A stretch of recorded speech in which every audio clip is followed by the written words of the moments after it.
بسم اللہ الرحمن الرحیم۔ السلام علیکم دوستوں،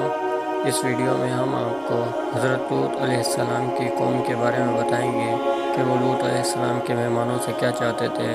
اور پھر لوط علیہ السلام کے مہمانوں نے اس قوم کے ساتھ کیا حشر کیا۔ تو دوستوں، اگر آپ چینل پر نئے ہیں تو چینل کو سبسکرائب کر لیں اور ویڈیو کو لائک کر دیں۔ حضرت لوط علیہ السلام کے گھر میں فرشتے مہمان بن کر اترے تھے، اور قوم ان نوجوان اور صاحب جمال مہمانوں کو دیکھ کر دوڑی ہوئی حضرت لوط علیہ السلام کے گھر آئی، اور حضرت لوط علیہ السلام نے ان مہمانوں کی عزت و آبرو بچانے کے لیے اپنی بیٹیوں کا نکاح کر دینا اپنی قوم کے ساتھ قبول کر لیا، لیکن قوم نے اس پر بھی نہ مانا، اور اس وقت شریعت میں زن مومنہ کو کافر سے بیاہ دینا منع تھا۔ بس اس پر بھی اس کافر قوم نے حضرت لوط علیہ السلام کی بات تسلیم نہ کی، اور حضرت لوط علیہ السلام کے گھر کے دروازے توڑ ڈالے۔ قوم کے لوگ بولے، تو جان چکا ہے کہ ہم تیری بیٹیوں سے غرض نہیں، اور تجھ کو تو اچھی طرح معلوم ہے جو ہم چاہتے ہیں، تم اپنے مہمانوں کو ہمارے پاس بھیج دو۔ حضرت لوط علیہ السلام نے فرمایا، اے قوم، مجھے قوت ہوتی تو تمہارے ساتھ لڑتا، لیکن میں نے صبر کیا اور پناہ ہی چاہی خدا کی تمہارے شر سے۔ میرے مہمانوں کو خدا محفوظ رکھے، اور فرشتوں کو خدا کی طرف سے یہی حکم تھا کہ جب تک لوط علیہ السلام تمہارے پاس اس بدکاری کی شکایتیں 3 دفعہ نہ لائیں،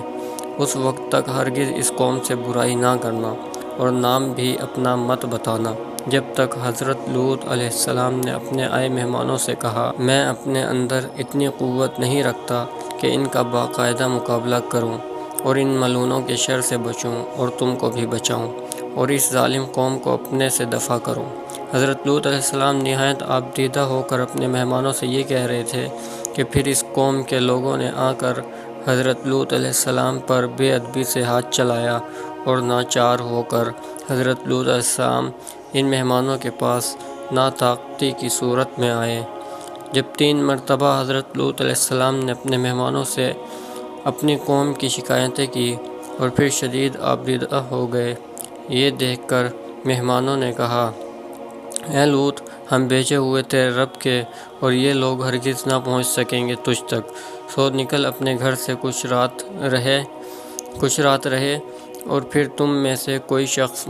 منہ موڑ کر بھی نہ دیکھے گا، مگر تیری عورت تو ان ہی میں سے ہے، اور جو عذاب الہی ساری قوم پر آئے گا وہی تمہاری بیوی پر بھی آئے گا، اور عذاب الہی کے آنے کا وقت اور وعدہ علی الصبح ہے۔ پھر مہمانوں نے حضرت لوط علیہ السلام سے اچھی طرح ظاہر کر دیا کہ ہم لوگ سب اللہ تعالیٰ کے بھیجے ہوئے فرشتے ہیں، اور قوم لوط پر عذاب الہی لے کر آئے ہیں، اور ہم لوگ یہ بتا دینا چاہتے ہیں کہ آپ آج کی شب اس قوم سے بچ کر کسی محفوظ جگہ پر چلے جائیں جہاں اللہ تعالیٰ کا حکم ہو، کیونکہ آج شب کو صبح کے وقت اس قوم پر عذاب الہی آئے گا۔ حضرت لوط علیہ السلام نے مزید معلومات کی صورت میں ان فرشتوں سے پوچھا کہ یہ عذاب الہی اول شب آئے گا یا آخر شب؟ اتنے میں وہ مردود بھی حضرت لوط علیہ السلام کے گھر کو کودنے لگے اور کہنے لگے، اے لوط، ابھی تک صبح نزدیک نہیں ہوئی، یعنی اے لوط، صبح ہو رہی ہے، مگر تم نے جو ہم سے کہا تھا وہ اب تک کچھ نہ کیا۔ اور یہ کہتے ہی ان لوگوں نے چاہا کہ فرشتوں پر دست دراز ہو۔ یہ کیفیت دیکھ کر حضرت جبرائیل علیہ السلام نے کچھ معمولی سی حرکت کی، اور بحکم خدا وہ فی الفور طمس ہو گئے، یعنی آنکھ، ناک، منہ ان کے یکساں ہو گئے۔ اللہ تعالیٰ نے فرمایا، بے شک نازل ہوا ان پر عذاب صبح کے وقت، سو وہ بہت بڑا عذاب تھا، تاکہ تم کو معلوم ہو جائے میرا عذاب اور مصیبت۔ چنانچہ پہلا عذاب اس قوم پر یہ ہوا کہ نہ ان کی آنکھیں رہی اور نہ ناک اور نہ منہ، واویلا کرنے لگے، اور اسی غصے میں بولے کہ لوط نے اپنے گھر میں جادوگروں کو بلا رکھا ہے، اور پھر کہنے لگے، اے لوط، تو اپنے آئے ہوئے مہمانوں سے کہہ دے کہ وہ ہماری آنکھیں اچھی کر دیں، تو ہم ان برے فعلوں سے توبہ کر لیں گے۔ یہ سن کر حضرت جبرائیل علیہ السلام نے اپنا پر ان کے چہروں پر مل دیا، اسی وقت ان کی آنکھیں، ناک اور منہ بالکل درست ہو گئے۔ پھر جب وہ ٹھیک ہو گئے تو انہوں نے پھر ان فرشتوں پر دست درازی کا قصد کیا، تو اس مرتبہ ان کا تمام بدن خشک اور شل ہو گیا۔ پھر توبہ کی، پھر حضرت جبرائیل علیہ السلام نے اپنا پر ان کی آنکھوں پر اور بدن پر مل دیا، وہ سب اچھے ہو گئے۔ وہ لوگ سب کے سب حضرت لوط کے گھر سے نکل گئے اور تمام شہر کے دروازے بند کر دیے، اور یہ کہہ کر چلے گئے کہ کل لوط کے مہمانوں سے اس کا بدلہ۔ حضرت جبرائیل علیہ السلام نے حضرت لوط علیہ السلام سے عرض کی کہ تم اپنے اہل و عیال و اطفال کو لے کر اس شہر سے نکل جاؤ،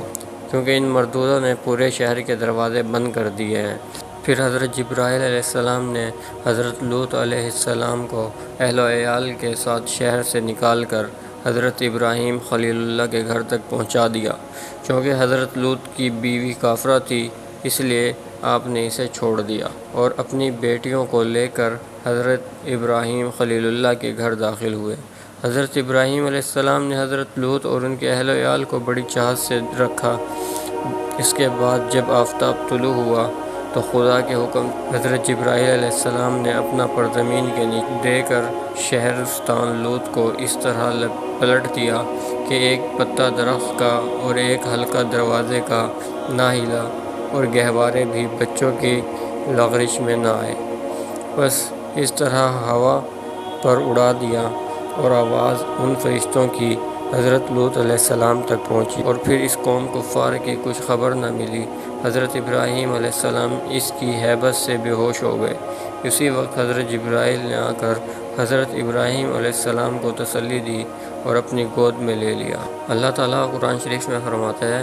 جب پہنچا حکم ہمارا، وہ بستی نیچے کر ڈالی اوپر، اور